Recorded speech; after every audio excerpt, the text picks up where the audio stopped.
Welcome to a new episode of Cheaters Always Cheat. Like, subscribe, and share to stay connected. So, my fiancé, who is 26 years old, and I, 27, we're all set to tie the knot soon. We've been planning this for quite a while, and everything was finally falling into place. Invitations were sent, service providers were booked, and we even had our vows ready to go. All we were excited about was the big day. But as the day got closer, I started having more doubts about it. Whenever I was home, my fiancé became guarded and panicky, which made me suspicious. I tried talking to her about it, but she kept insisting that I was imagining things and blamed it on wedding jitters. I decided to go along with it and pretended everything was okay. Then one day, I noticed a manly scent in the air when I came home. It definitely wasn't mine, so I casually pointed it out to her. I wondered if she had someone over, or if she bought a new perfume that didn't suit her. She seemed taken aback by the suggestion, and acted like she didn't even notice the scent herself. She brushed it off, saying it was probably from someone with a strong scent she encountered while out in public. But I couldn't shake the feeling that something wasn't right. My instincts kept telling me to dig deeper into the whole situation. So, here's what I did. I secretly set up a little camera on our home bookshelf in the living room without letting her know. I acted totally normal, and even went to work as usual the next day. When I returned home, we chatted about our day, wedding stuff, and all the usual end-of-day talk. After making sure she had fallen asleep, I checked the camera footage. Turns out, I saw her making out with a close mutual friend in the living room and then going to the bedroom. I didn't dwell on the video, just got what I needed, saved it to a drive, and started figuring out how to confront her and make her face the consequences for breaking my trust. I pretended to be clueless the whole time leading up to our wedding day. It was too late to cancel everything, so I went ahead with the plans. On the big day, I told her I had a surprise in store since I'd be waiting at the end of the aisle before her. While she was getting ready, I managed to hand the DJ a pen drive containing the incriminating footage. Then I got into my position, wearing a smile on my face, partly because I knew she had no idea what was about to hit her. I posed for photos, greeted guests, and made sure I knew where our mutual friend was seated before it all went down. He didn't even seem guilty. Finally, my fiancé walked down the aisle, and the priest got to the part where he asks if anyone objects to the marriage. No one said anything, not even the mutual friend who was involved with my cheating fiancé. It looked like we were moving forward, so I decided to lighten the mood and said, "I do." The guests laughed too. Maybe they thought I was kidding, but I stuck with it. I called the friend over, and he looked totally shocked. That's when I think my fiancé realized what was happening, and she was silently pleading with me not to cause a scene. But I motioned to the DJ to play the footage, and told her that she should be with our mutual friend, since they seemed to be meant for each other. I gave them my blessing and walked away. She started crying, saying she just got cold feet, and chaos broke out among the guests. Everyone was yelling accusations from all sides, and some people got really worked up.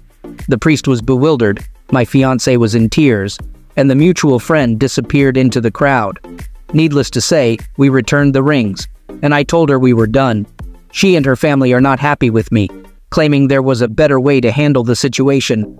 But hey, emotions were running high, and it was the way it played out.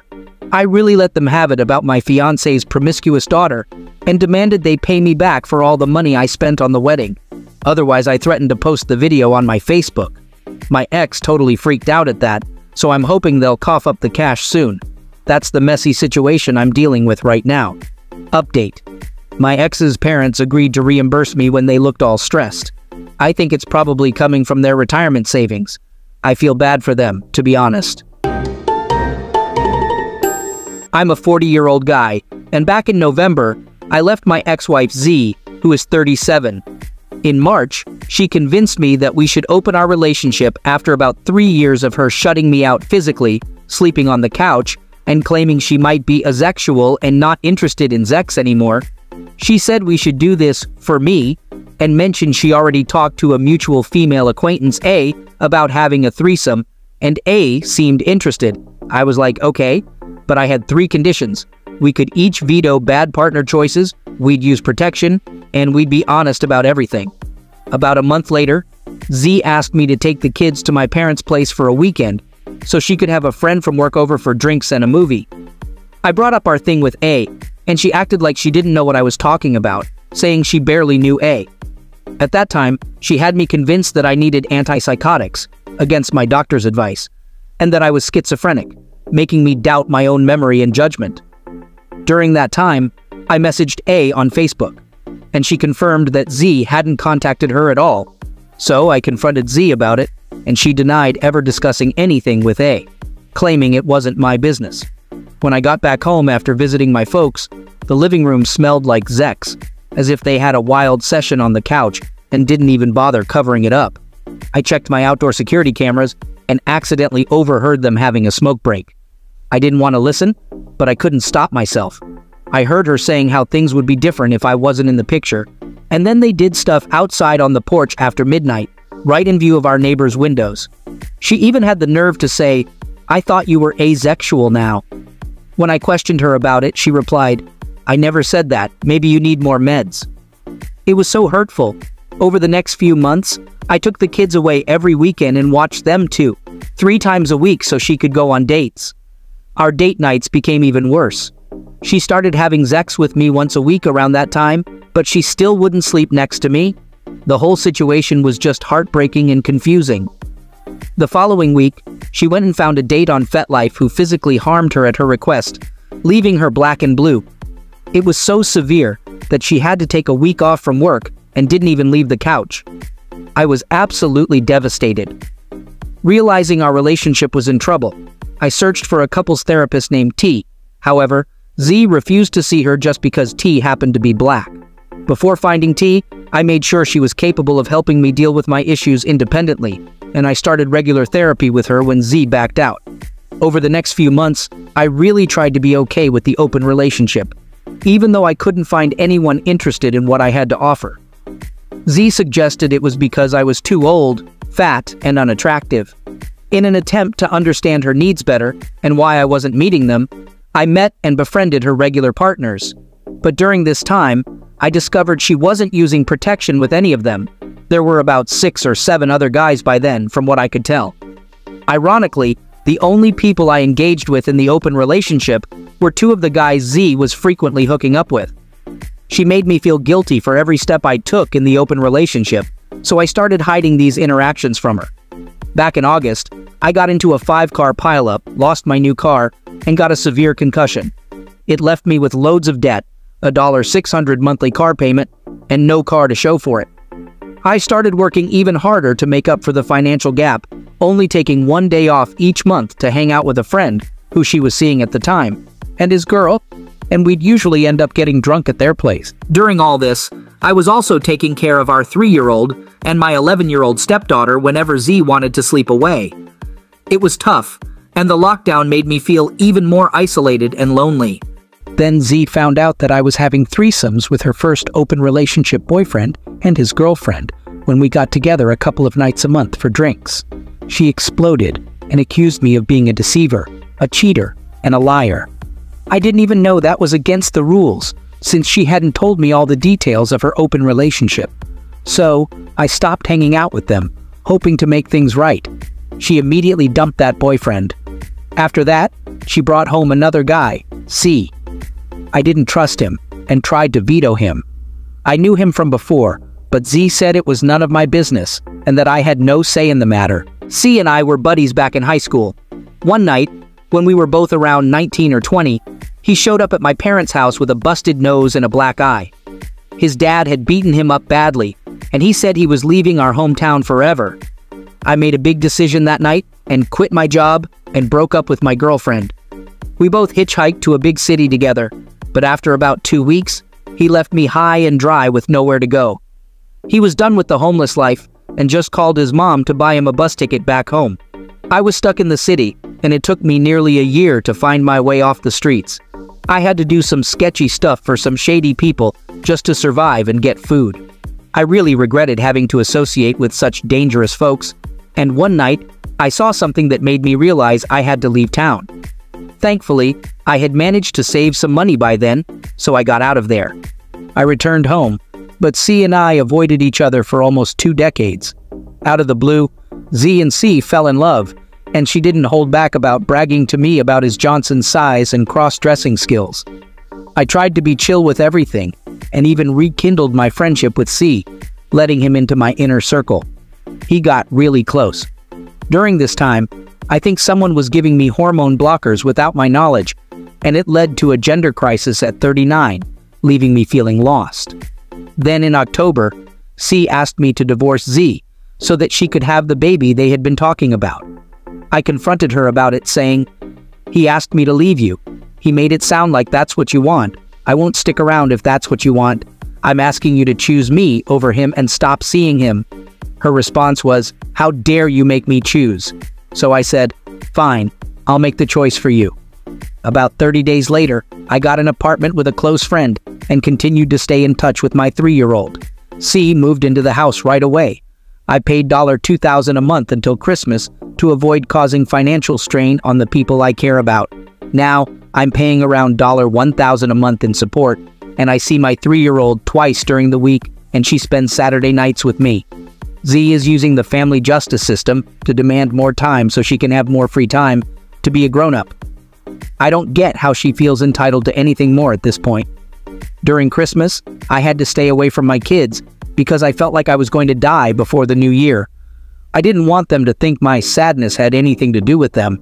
Honestly, I'm feeling really undesirable, and the fact that I can't find any new friends or partners isn't helping at all. I've tried all the dating apps, and being bisexual, I've explored every single one of them, but it's just not working for me.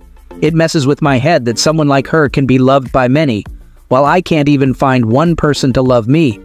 It's really messing with my self-worth.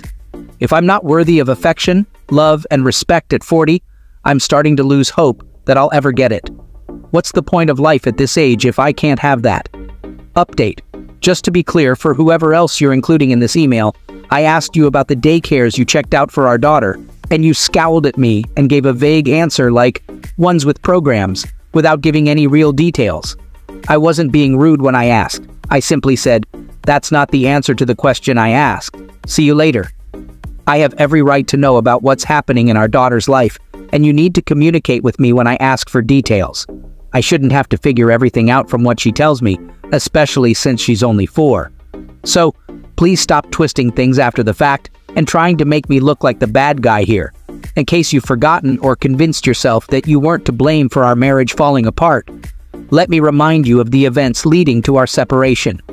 You were the one who suggested opening our marriage, and we agreed on the rules. However, you decided I shouldn't have any say in who you slept with while we were still married, even though that was part of the agreement. But you punished me when I exercised the same freedom. You also broke the agreement by not using protection with others while insisting on using them with me. And when I asked you to stop fooling around, you ignored me. You chose not to keep your promises and consistently put your flings before our marriage. You made all the decisions here except for the one to leave. That was my call, and I did it because I couldn't take having my heart broken anymore. I pleaded with you to stop seeing him, but it seems you've forgotten that. I know you're angry, but I still don't understand why. I told you that he asked me to step aside, and I asked you to prioritize our marriage, but you chose not to, even when I said I would leave. You can't be mad now because you both got what you wanted. Unfortunately, I didn't. I'm alone most of the time, and I have to hear from others how the only person I ever loved and trusted is talking badly about me. It's not a pleasant situation to be in. I'm not the rude one here. I'm not the selfish one here. I won't tolerate these tantrums just because you don't get what you want when you want it. If you want to avoid this kind of reaction in the future, simply tell me what's going on with our child when I ask, and stop with the nonsense gaslighting and trying to change the narrative completely. Now, let me tell you my story. I'm a 30-year-old guy, and I've been engaged to my fiancée, who's 34, for about 4 years. We've been together for over 10 years. We've had our ups and downs like most couples, but as far as I know, there was never anything shady going on. Around 6 months ago, I started feeling something was off when my significant other, S0, began a new job. I had been supportive during her education before this, and we were both excited about her starting a career with her new qualifications. But as she spent more time at this job, I noticed some new red flags. She made new friends at work, and the first signs were her staying out very late, like until 3 a.m., or even spending the night at her sister's place and not coming home until the next morning. I'm usually trusting, so I didn't investigate further and let it slide. Then, she went on a beach trip out of state, about 6 hours away, with her new work buddies, or so she said. Turns out, during this trip, she met a guy at a bar, and they ended up having sex. This bombshell hit me about 8 weeks ago when she returned from the trip. Just 1 day later, she told me she needed to take a break and rethink our engagement and relationship. It totally blindsided me because I thought everything was fine and had no clue anything was going on. At this point, I still didn't know about the cheating. I asked her to stay and offered to go to counseling, but she was insistent on leaving and said she'd be staying at her sister's place. She eventually came back and said she wanted to work on our relationship and agreed to do couples counseling. About 3 weeks ago, she dropped the bombshell that she's pregnant again. I trust her, so I assumed it's my baby since we've been trying for a while to start a family. I got all excited, started making baby plans, and even bought baby books and corner protectors. But then, those red flags from before started nagging at me, and my thoughts spiraled. I mustered up the courage to ask her for a paternity test to confirm if I'm the father. I told her I trust her, but it's just for my peace of mind and security. She got upset with my request, and we put it off for a while. However, I brought it up again last Friday while we were talking about the baby. That's when she broke down and admitted that she's been cheating on me. She was 100% sure that the other guy is the father. She also told me she had an appointment for termination the next day. I was completely shocked and heartbroken. I haven't freaked out yet, but I'm still trying to process everything. I told her I'd take her to the termination appointment since it was quite far away, and I didn't want her to get sick or anything on the way back. Later on, she confessed that she met this guy during her beach trip, and they had sex. Then, I assumed they met again when she stayed at her sister's place, but she denies having sex with him for a second time. I don't really know if there were more encounters. She might have left some details out. According to her, the guy told her he doesn't want anything to do with the baby and suggested she get a termination. It must have been tough for her to hear that, especially since she's been wanting a baby for a while. He even had the audacity to suggest that I raise the child. Can you believe that? I guess they talked about me. Who knows? Maybe if I wasn't bringing up paternity testing, I could have fallen into that trap. I had no choice but to leave our apartment and move back in with my parents. She's saying she loves me, but I'm devastated and can't see any way to fix things at this point. I'm just so heartbroken about the life we had together falling apart. Plus, I lost my buddy, her dog, in all of this mess. Though I'm at home with the dog now, dealing with the aftermath of a relationship crumbling is tough. I'm lost and looking for advice on what to do next or how to start healing because right now, I feel numb and lifeless. Thanks everyone for the support. Reading your comments is really helping me handle this situation, and I'm grateful for it.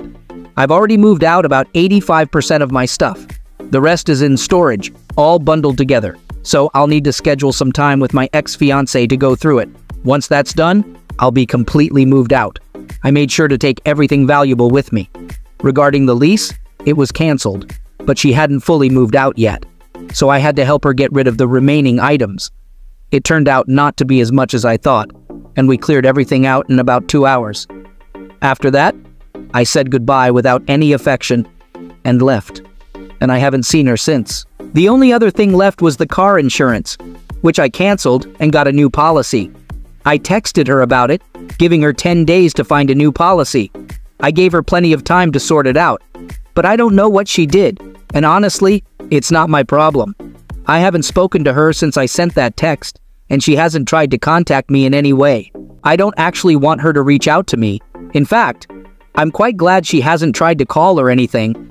I talked to the landlord, and they said they'll send me documentation about the early termination fee and how to pay it.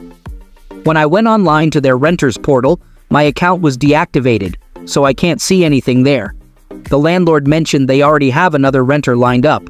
I'm a bit puzzled about how this termination fee will work since they haven't sent me anything yet. I'm wondering if there's some COVID-related reason why they haven't charged me, or if there's some other clause I'm not aware of. But so far, I haven't paid any of the fee, so I'm just waiting for it to show up in my mailbox someday. I'm assuming they'll send it, but it would be a pleasant surprise if for some reason I didn't have to pay that $3,000. Besides that, I'm doing well. Surprisingly, I haven't gotten emotional or shed a single tear about her or our relationship ending. I feel free, you know? I've been keeping myself busy at the gym, with my side work, and enjoying my hobbies whenever I want. I even made plans for a rock climbing and hiking trip with one of my best friends whom I rarely get to see.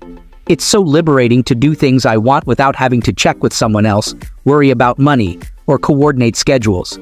I can just do whatever I want now, and it's amazing. One of the comments on this post said that I haven't been upset because my future self knows my life will be fantastic one day. I believe in that more and more each day. It feels like I was held back before, but now I'm free and ready to experience everything life has to offer. I'm happy to hear you're doing well too.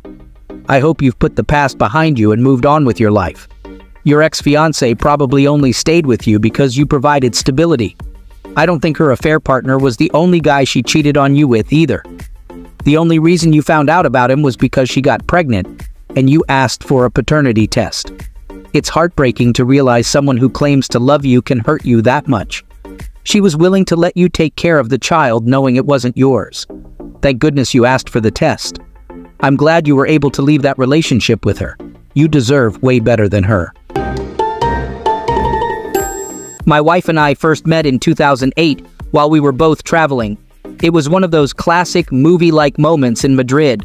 Our eyes locked from across the bar, and I mustered the courage to approach her.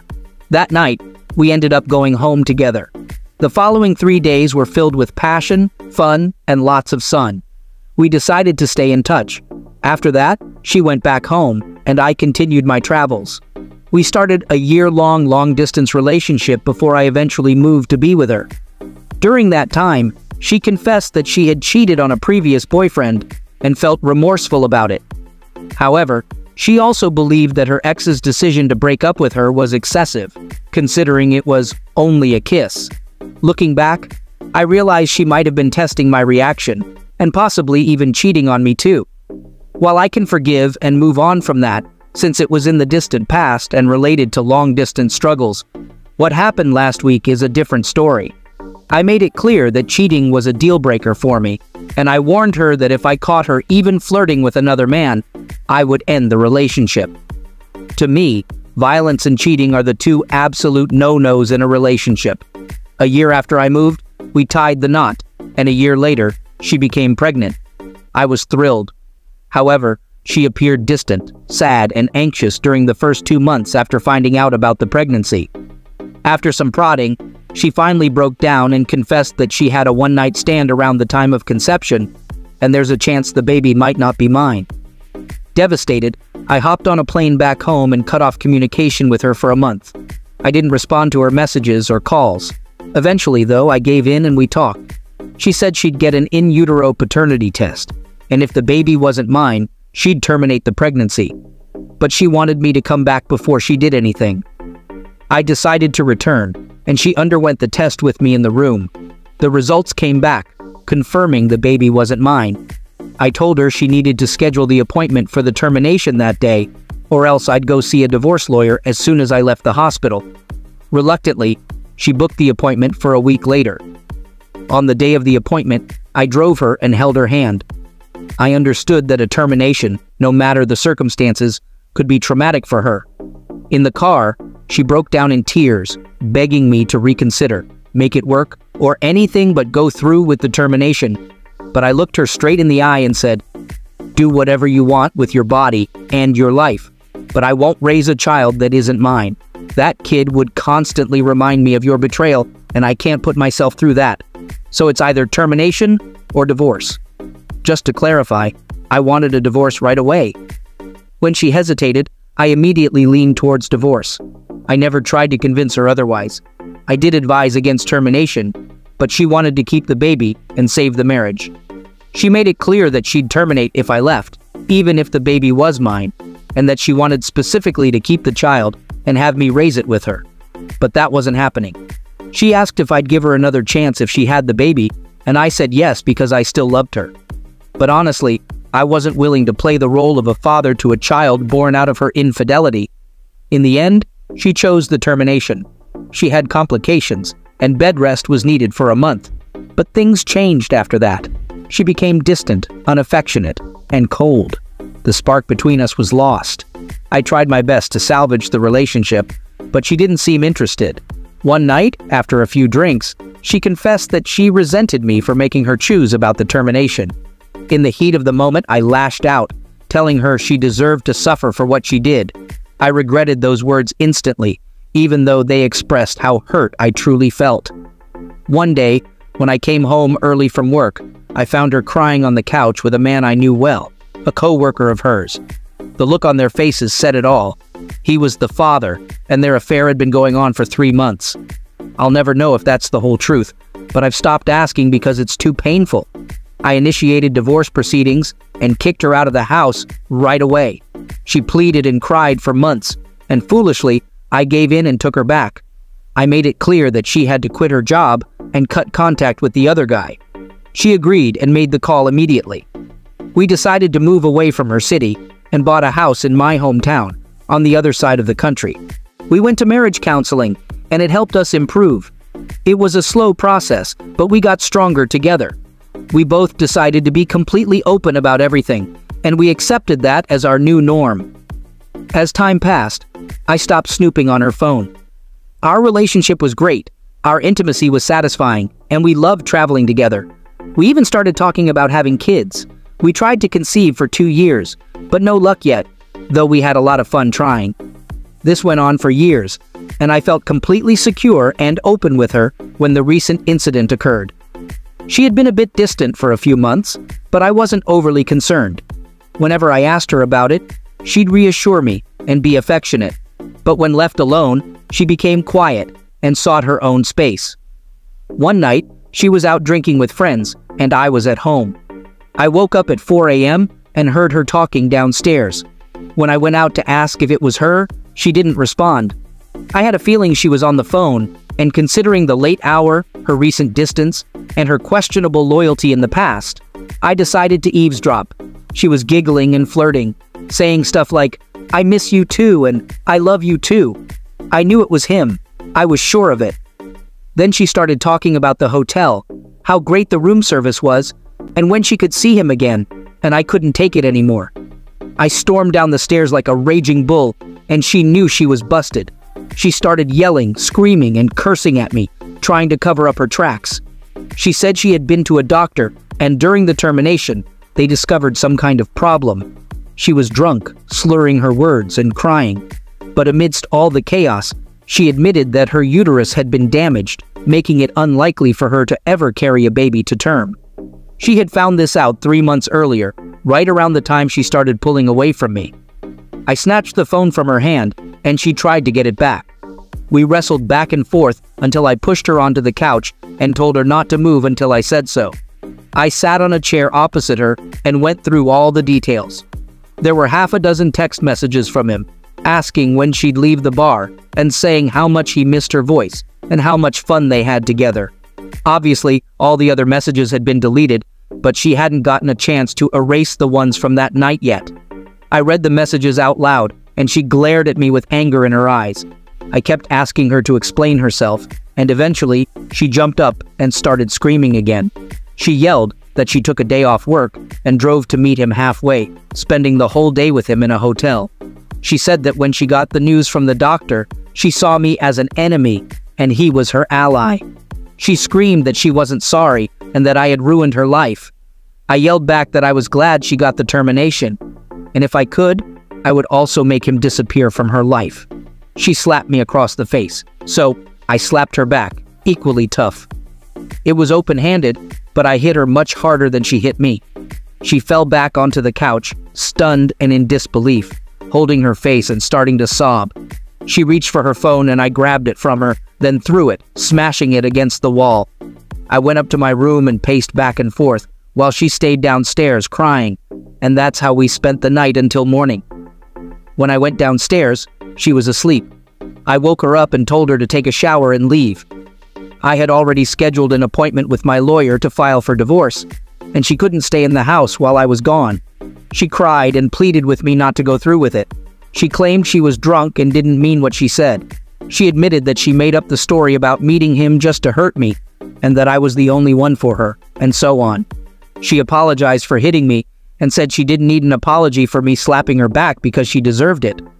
I agreed that she deserved it, and told her it was good she wasn't waiting for an apology because she wouldn't be getting one. That was last week. This week, she's back living with her parents.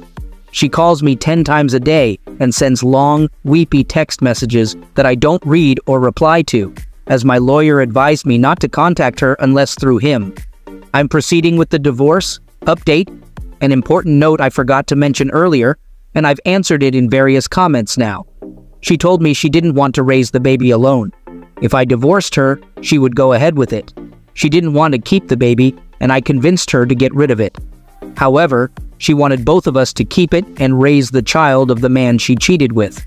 At that point, I still believed the pregnancy was the result of a one-night stand she had during a weekend away with her friends. But she wasn't really away with her friends. Don't forget to subscribe, like, and click on the little bell icon for notifications of new stories.